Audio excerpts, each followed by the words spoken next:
Good evening, everybody. Scott Stevens here with a look at some weather and a little educational tidbits here and there as we kind of glance around the planet to see what's going on. Not many big changes yesterday. The stories yesterday remain the stories today, as they should. Weather, unless you're dealing with very small scale events, tends to be a multi day kind of feature. All right, we're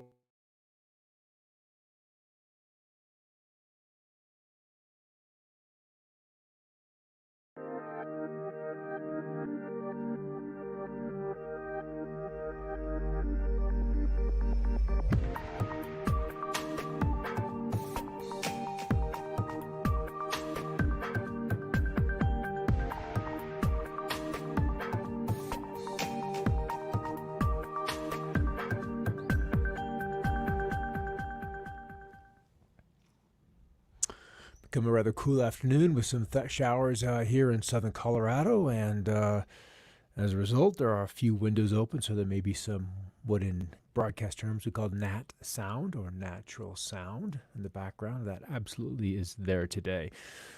The big story has got to be the ravaging rains that are happening in China. They've been going on a month now. Literally, what are we, 15 July? Oh, it's tax day. Did you get your paperwork in? We're at 15 July, and they've been going on a month. In some locations, they're coming up on 35, 36, 37 days worth of rains that are above and beyond what would be typical, even though as you get down into those southern locations with copious amounts of annual rain anyway, on the verge of being jungle-ish, they're getting more. And we kind of explained why that was happening yesterday, and we'll review that today and see where the models take us in that direction. So what I kind of wanted to go to do, and what will ultimately be, is a bit of an extensive look at what's happening over there, because it's just so, it's amazing. It's just utterly amazing of how incredible, and the quantity of water that is coming. And it has nowhere to go. The infrastructure has not been built, not been tested, and the engineers did not anticipate this kind of rainfall. And it becomes kind of a lesson for engineers and disaster planners, because when the trouble happens is when the event, be it a drought, be it rain, be it some kind of natural disaster, exceeds design anticipations. That's when we begin to have problems. And we're to the point now where we've got tens of millions of people displaced from their homes. And just the depth of the water is just incredible. This a monastery that has been in place for 700 years. And it looks like it's a mile from shore, just out in the midst of a river, or a boat that, or what I first thought of it when I saw it was like, oh, it's a house floating down the river. But no, this baby is still anchored. And it is enduring the, 8, 9, 10 knot river flow, the speeds, which are incredible right now. And I want to pop over here just to show you a context of just how high that water is. Way up in here, this monastery, this 700-year-old temple. And typically, at high water, it's in here, and it has been as low as like this photograph. So it is just incredible, the depth of the water that's happening over there as it continues to just slowly drain out. And when you order your Chinese takeout, the delivery guy gets the food to you. So there's different ways and different means, and there's some jet skis, and yeah, it's just kind of crazy. Life goes on. Life literally just goes on. And rain and waterfall spotted inside China's tallest building, pouring down from the roof as the rains just have overwhelmed the building's ability to take the water off the roof. The guttering down the sides of the drains. It's just absolutely out of control.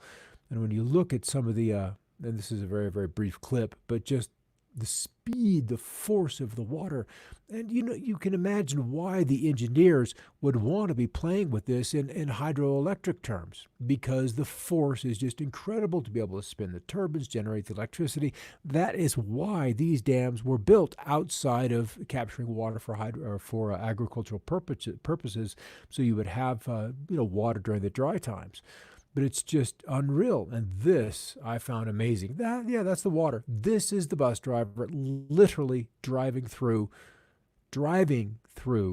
a high spot in the road. You can see the minivan up there, and he's trying to come up. He'll push on through, but I probably would have said this line is closed, but this guy decided to do it, to push on through. Wise or not, did it get him fired? I have no idea. I have no idea. They have a different set of rules over there than what is in place across much of the rest of the world. And considering how hilly, how jungle-like, how I almost want to say how soft some of those mountains are because they have endured year after year, decade after millennia after rain. There's a lot of rich soil. And when you put 20, 30, 40, 50 inches worth of rain in it, it tends to get saturated. And this is when the engineers are like, okay, we need to anticipate this kind of an outcome, but they just can't. They can't. The population pressures to build in these zones is just so great, and then the water just keeps coming, and it just keeps coming, and it just keeps coming. And we wouldn't know about this had it not been daylight, so we could have some witnesses up nice and high to be able to get the photography. But every drop of rain that comes out of the sky is either soaked up by the soils, evaporated back into the sky to fall once again, or it has to end up as a runoff. There's only three outcomes, and in this particular case, it has been runoff. And the damage to homes, the damage to buildings is almost as if Mother Nature is in a state of war with China. And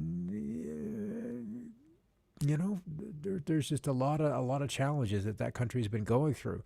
So dealing with sandbags, and once you build it, then you've got to take it down, all the labor that goes into putting the sandbags to keep these dikes from flooding out the cities and the infrastructure that that would then almost in many ways have to be replaced. And then when the river comes up, then it's time to go fishing. And that's literally just what is happening here. It's just a free-for-all when it comes to fishing. So, something to do on a summer afternoon is go fishing. All right, we're kind of out of that zone. Poor China, Had my doubts about photography, but this guy, I think it was in New England, managed to catch Neowise last night. So it's kind of high, and now you can look into the northwestern sky. It's kind of made the transit from a morning event. You can still catch it in the morning because it is north of the sun, but it has become more of an evening event. And then, there's the occasional skywriting that I've always been interested in. But what is the message? What is the message? Obey. Obey. Okay, a little history on China floods. They had an incredible event back in 1931. The 31 China floods, or the 1931 Yangtze Hui River floods, were a series of floods that occurred from June through August of 1931 in the Republic of China, hitting the major cities and eventually culminating in a dike breach along the Lake Huanghu. I didn't get that right. On 26 August of 1931. Fatality estimates vary widely, but a field survey by the university immediately after the floods said 150,000 people had drowned, and this number represented less than a quarter of all fatalities during the first 100 days of the flood. The official report found 140,000 drowned and claimed that 2 million died during the flood, having drowned or died from a lack of food. A cholera epidemic then in the subsequent year through May of 32 officially reported to have 31,000 deaths. So these floods can create all kinds of other knock-on effects that one wouldn't necessarily anticipate. And because the jet stream or the setup pattern is sympathetic for those long-term rains in China, that means that we have resonance or echoes in the jet stream effect downstream. With more than a month's worth of rain in 24 hours hitting Seoul, South Korea, iceberg floats through flooded roads, and unprecedented hailstorm hits Armenia, Tasman low just off the east coast of Australia, brings disruptive snowfall to the snowy mountains and high waves to the New South Wales coastline. At least 15 dead, 4,000 affected. A flash flood sweep through South Indonesia. More than 1 million people flee. A second wave of flooding hits Bangladesh, and on and on and on. So the main reason has been this strong high pressure sitting across the North Pole, and that has pushed these troughs deeper into the tropics than would typically be seen this time of year. If you don't have a big fat high sitting over the North Pole, the jet stream can lift northward. That's just what it does. But if you put a dome on top of that, the jet stream has to go south, and then it encounters all of the heat and the humidity farther south, and then that jet stream acting as the force to then to then extract the water out of the skies. The complete opposite has been happening across Antarctica with incredibly deep lows around the continent here. Those deep lows have swept through South Africa, through South America, through just off that south coast of Australia over this past weekend. So it's having the opposite effect down there, but still with an energetic jet stream because it is winter. We're seeing those kind of events. Yeah, Karen. Y- y- stuff happens, and weather, they still call it an act of God. So we have to kind of approach that, and you really, really, really have to step back. And when you're building a home, when you're building a city, when you're building a bridge, you've got to give the planet room to flex, because that's what this planet, that's what all of Mother Nature does, is it flexes and it undulates and it moves, and we have to really build way beyond what we would expect we would have to, even if it's kind of expensive. Cool across the upper plain states. It's beginning to warm back up in the Pacific Northwest, and then 90s all the way from probably southern New York State, because it's about 7 o'clock back there, all the way into Texas. The record heat is kind of taking a bit of a break. And what I was kind of interested here is we kind of move into the Dakotas. Dew points are back in the 30s and 40s and 50s. So much, much drier air swept in across the Dakotas, even into Nebraska after they got hammered with some great, great, very powerful thunderstorms last night.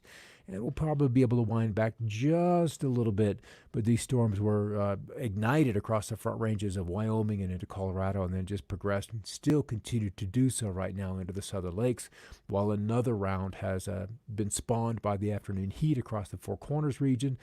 And it's this guy. And tomorrow we'll get the new drought report to see whether these rains have had an impact on what have been rather dry conditions developing over the upper Midwest. So a few severe thunderstorm warnings, a few flash flood watches also in effect, as some of those rivers have risen rather quickly. The other severe weather has been out in Colorado, the high plains, even into New Mexico, where, again, it's been dry. So every drop of rain, provided it doesn't come too quickly, is necessary. And even Tucson getting back in the groove as they begin to see the southern monsoon take off. This is typical for this time of year. It is an absolute necessity that these storms happen for about 60 days. Last year, the summer monsoon was only effective in delivering about 30% of the normal water. We'll see how this year goes, and I trust that it'll be a little bit better.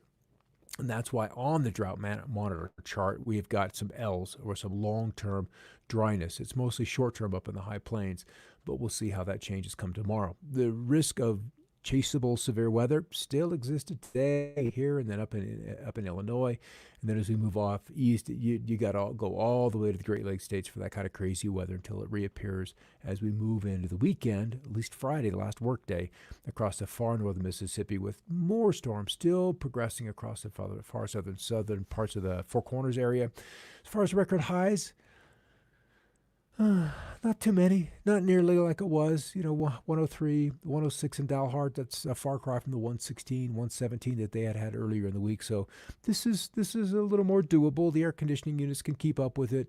It's still hot in the car when you go out there and get on into it. It's still hot. You got to let it run for a moment, or just open the windows and then do it driving, which is what I typically do to accelerate the cool down. But then this high, this 594 decameter high, that just likes to kind of hang out. And as we go out through, as we get into that Saturday morning, through Sunday, through Monday, this high remains in place all the way from the Pacific across the southern central U.S. and extending out completely into the Atlantic. And it just hangs in there. The Northwest may cool down a little bit, but then the wicked record heat looks like, as we get towards the last week of July, will probably be recentered in Missouri, Iowa, Illinois, Kansas, that particular area, with some cooler weather trying to work into the Pacific Northwest. As far as crazy precip, let's reanimate this. I guess I haven't loaded that since a bit ago. And we'll run this all the way out to end to see if we get any big red bullseyes. Nothing too crazy. The southern Appalachians off the coast of the Carolinas, and of course those mountains in Mexico, which are desperately needed. It's their wet season.